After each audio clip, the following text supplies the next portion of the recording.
Melanjutkan dari episode sebelumnya, setelah memasuki Menara Bintang, Luo Feng justru bertemu dengan bintang penindas yang sedang bangkit.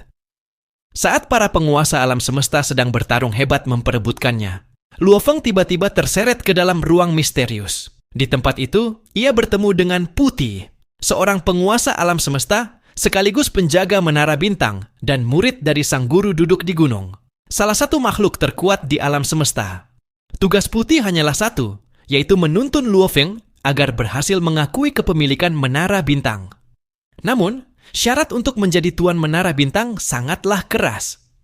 Selama 8 miliar tahun, dari garis keturunan bumi hanya ada 2 orang yang pernah mencoba, dan keduanya berakhir dengan kegagalan serta kematian total.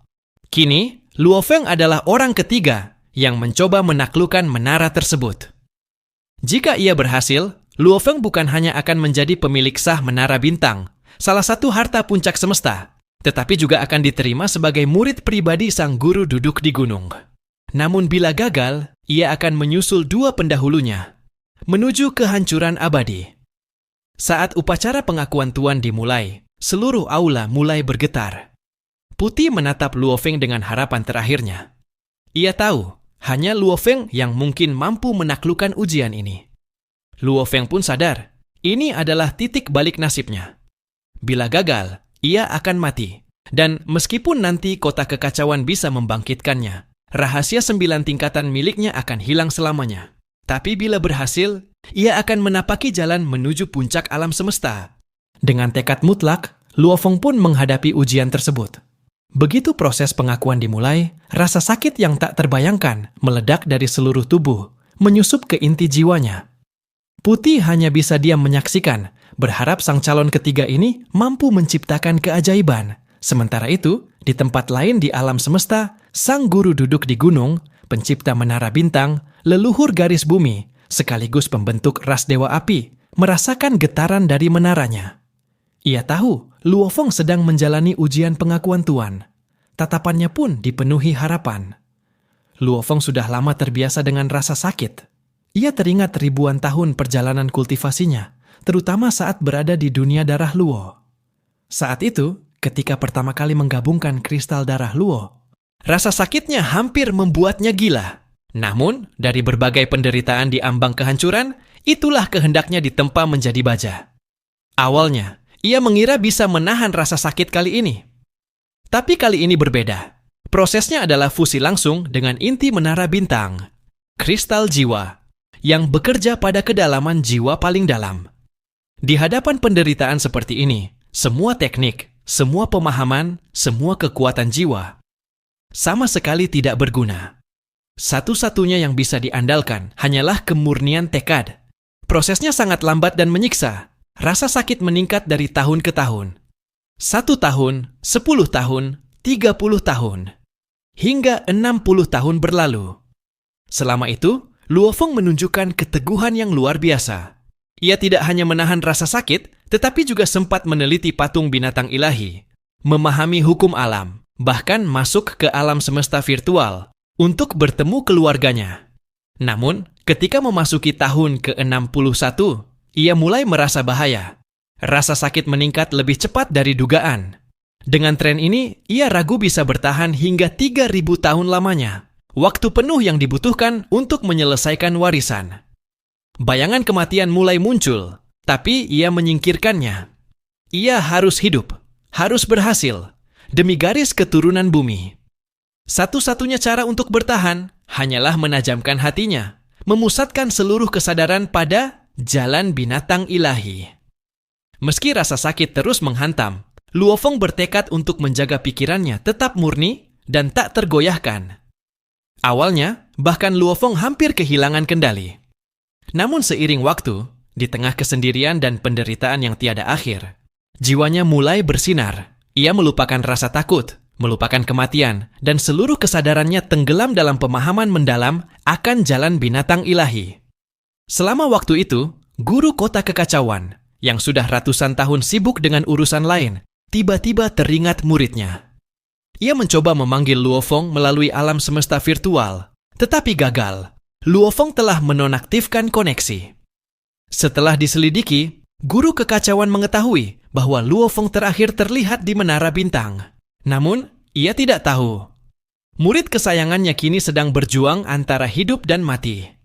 1000 tahun berlalu. Keunggulan awal Luo Feng mulai memudar. Rasa sakit kini sudah hampir mencapai batas jiwanya.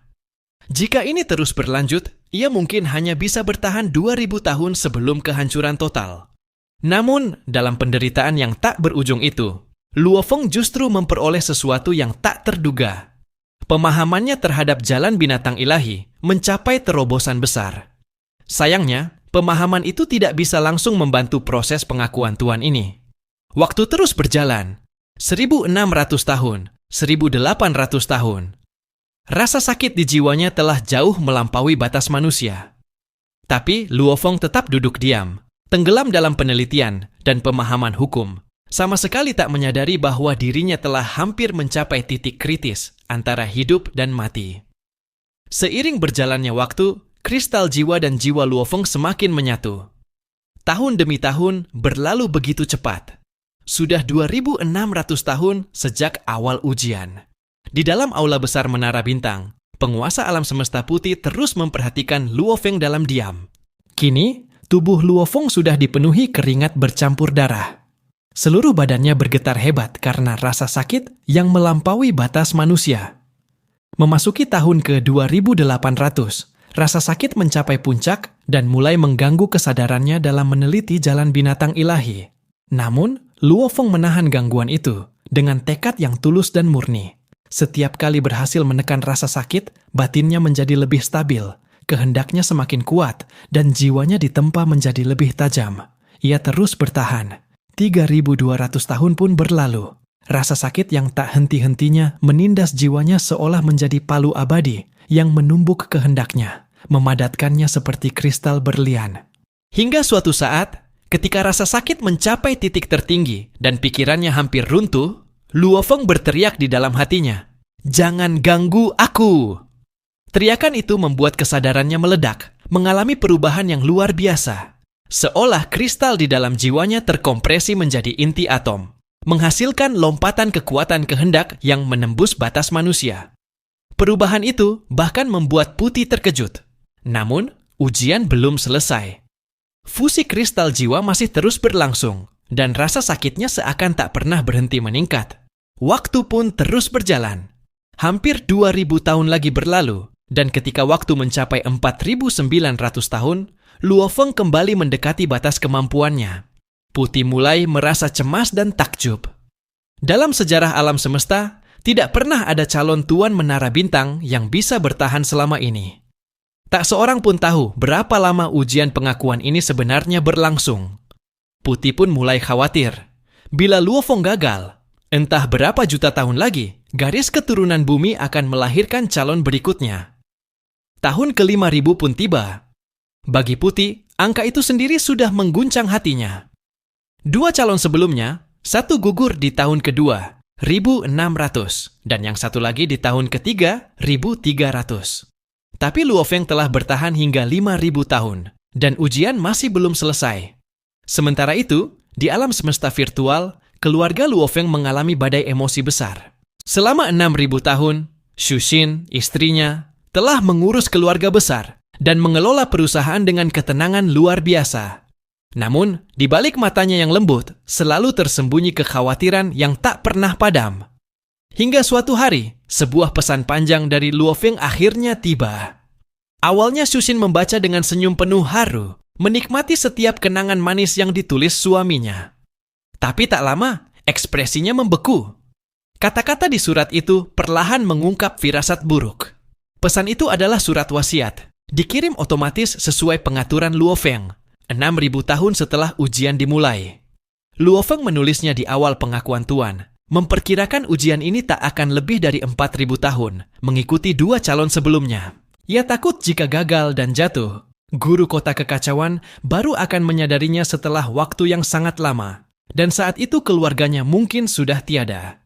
Jadi, surat itu adalah pesan cinta sekaligus perpisahan. Ia juga menyertakan cadangan dana rahasia yang sangat besar untuk menjamin keselamatan keluarga. Xu Xin menahan air mata, segera mengaktifkan rencana darurat dan mencoba menghubungi guru Luo Feng di alam semesta virtual, Raja Zhen Yan. Begitu membaca surat itu, Zhen Yan segera sadar maksud tersembunyi Luo Feng. Kata-kata akan kembali dari masa depan menandakan satu hal. Luo Feng mungkin telah gugur dan hanya bisa dibangkitkan lewat pembalikan waktu oleh makhluk puncak alam semesta. Zhen Yan pun segera bergegas menuju kediaman guru kota kekacauan untuk meminta penjelasan. Sebagai makhluk puncak alam semesta, guru kota kekacauan segera memeriksa. Ia memastikan bahwa jiwa Luo Feng masih ada, dan selama 6.000 tahun ini, Luo Feng memang terus berada di dalam menara bintang, tanpa pernah menghubungkan diri ke alam semesta virtual. Ia menduga Luo Feng sedang mengalami ujian khusus yang tak bisa diganggu. Meski begitu, Zhen Yan tetap merasa gelisah. Ia tahu, menara bintang adalah tempat yang bahkan para penguasa alam semesta pun tak berani sembarangan menyentuhnya. Kembali ke dalam menara bintang. Pemandangan di aula utama sungguh mengerikan. Tempat Luo Feng duduk sudah dipenuhi genangan darah. Tubuhnya terus-menerus robek karena siksaan jiwa yang ekstrem, lalu pulih kembali berkat kemampuan regenerasi tingkat dewa alam semesta. Rangkaian hancur dan pulih itu terus terjadi tanpa henti, membuatnya seolah berada dalam lingkaran kehancuran dan kelahiran abadi. Putih menatapnya tanpa kata, hatinya penuh kekaguman dan duka. Ia tahu, sekitar 5.000 tahun lalu, Luo Feng sudah hampir mencapai batasnya. Namun, hingga kini, 6.000 tahun berlalu, Luo Feng masih belum menyerah. 400 tahun terakhir adalah masa terburuk. Ia sudah tak mampu lagi berpikir jernih, bahkan tak bisa lagi meneliti hukum alam. Kehendaknya berdiri di tepi kehancuran, pikiran hampir benar-benar lenyap. Putih melihat tubuh Luo Feng yang bergetar tanpa sadar, darah menetes dari ujung jari dan bibirnya. Suaranya samar, seperti ikan yang masih berjuang di tepi pantai, penuh rasa tidak rela untuk mati. Dalam hati, Putih berbisik pelan. Dia hanya seorang anak muda, baru hidup 10.000 tahun. Di hadapan luasnya alam semesta, usianya bahkan belum seujung debu. Namun ia memilih bertarung dengan nasibnya sendiri. Di detik genting itu, ketika Luo Feng sudah berada di ambang kehancuran mutlak, sebuah keajaiban mulai terjadi. Seluruh menara bintang, termasuk semua ruang terlarangnya, tiba-tiba bergetar hebat. Bangunan raksasa setinggi 9 tahun cahaya itu bergetar halus, seperti merespon sesuatu yang luar biasa penting. Pada saat yang sama, di suatu tempat jauh dan berbahaya di alam semesta, seorang tetua raksasa dengan tinggi mencapai 90.000 kilometer duduk tegak di atas singgasananya. Tiba-tiba, matanya menembus ruang, dan waktu tanpa batas menatap langsung ke arah menara bintang. Senyum tipis muncul di wajahnya. Ia berbisik pelan, suaranya mengandung emosi yang dalam. Akhirnya, setelah menunggu selama miliaran tahun, garis keturunan bumi telah melahirkan pewaris terbaiknya. Begitu kata-kata itu berakhir, sosok sang tetua lenyap begitu saja tanpa jejak. Di dalam aula utama menara bintang, Putih terperangah. Ia melihat Luo Feng yang selama ribuan tahun tenggelam dalam rasa sakit tanpa akhir, tiba-tiba berhenti bergetar. Saat kehendak Luo Feng hampir hancur, ketika ia hanya bisa bertahan 2 atau 3 tahun lagi sebelum jiwanya lenyap. Pada saat itulah, kristal jiwa akhirnya menyatu sempurna dengan rohnya. Keberhasilan itu datang begitu tiba-tiba. Luo Feng sempat membuka mata, matanya memancarkan cahaya bahagia. Perasaan lega dan gembira setelah 6.000 tahun penderitaan. Namun, begitu rasa lega datang, seluruh kelelahan selama ribuan tahun menghantam dirinya seperti gelombang samudra. Kesadarannya tenggelam, dan tubuhnya jatuh terkulai. Ia pun tertidur sangat dalam, tidur panjang yang berlangsung selama 9 tahun penuh. Ketika Luo Feng akhirnya membuka matanya, pandangannya kabur sesaat sebelum fokus kembali. Di depannya berdiri 2 sosok. Satu adalah Putih, yang wajahnya penuh senyum lega. Sosok lainnya adalah seorang tetua luar biasa, tinggi lebih dari 900 meter. Tubuhnya memancarkan aura yang tenang, namun membuat seluruh hukum alam semesta menjauh. Hanya dengan melihatnya, Luo Feng tahu, kehidupan makhluk ini jauh melampaui bahkan guru kota kekacauan. Ia segera memahami siapa orang ini. Inilah makhluk legendaris yang pernah menciptakan rahasia 9 tingkatan, tokoh puncak di seluruh alam semesta, sang guru duduk di gunung. Sang guru duduk di gunung menatap Luo Feng dengan senyum lembut. Luo Feng, selamat. Mulai hari ini, engkau adalah pemimpin garis keturunan bumi dan memiliki kualifikasi untuk berdiri di antara para makhluk terkuat di alam semesta. Putih yang berdiri di samping menambahkan dengan hormat, selamat, saudara ketiga. Pada saat itu juga, ujian selama 6.000 tahun akhirnya berakhir. Luo Feng berhasil menaklukkan Menara Bintang dan diakui sebagai pemilik sahnya, sekaligus pewaris sejati garis bumi. Ia resmi melangkah ke jajaran super kuat alam semesta, makhluk yang mampu mengguncang seluruh galaksi dengan satu tekad. Hati Luo Feng dipenuhi emosi yang sulit digambarkan. Namun sang guru duduk di gunung berbicara dengan tenang, mengungkapkan kebenaran di balik segalanya. Ia menjelaskan bahwa sejak awal kelahiran alam semesta, ia sudah mulai menata rencana besar untuk 2 muridnya, dan kini, termasuk Luo Feng. Untuk itu, ia telah mengorbankan waktu, tenaga, kekayaan, dan harta berharga yang jumlahnya tak terhitung. Bahkan bila seluruh umat manusia di alam semesta bersatu, mereka tak akan mampu meniru rencana sebesar itu. Namun, ia juga menjelaskan prinsip pengajarannya yang unik. Ia akan memberi muridnya sumber daya dan harta terbaik di seluruh alam semesta. Tapi ia tidak akan pernah mengajarkan secara langsung teknik atau rahasia apapun. Ia tidak akan ikut campur dalam kehidupan dan kematian muridnya, bahkan tidak akan membangkitkan mereka jika gugur. Seorang super kuat sejati tidak bisa diajarkan. Mereka harus menempuh jalannya sendiri, menciptakan rahasianya sendiri, dan menembus batas dengan kehendaknya sendiri.